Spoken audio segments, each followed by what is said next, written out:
Welcome to அன்பு channel. Friends, இன்றைக்கி நம்ம வீட்டில் என்ன லஞ்சுன்னு பார்க்கலாம் வாங்க. ஒயிட் ரைஸ், சாம்பார்,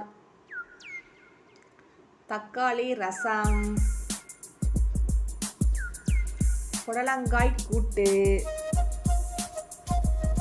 நல்லா இது கடலைப்பருப்பு போட்டு வச்சுருக்கேன்.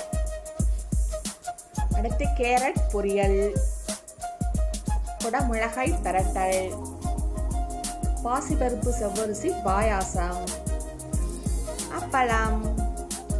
இதை நல்லா நம்ம பிளேட்டில் எடுத்து வச்சுக்கலாம்.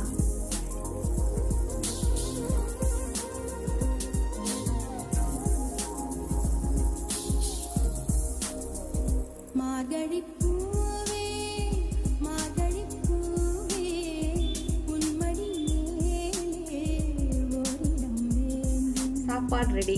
சாப்பிட போலாமா?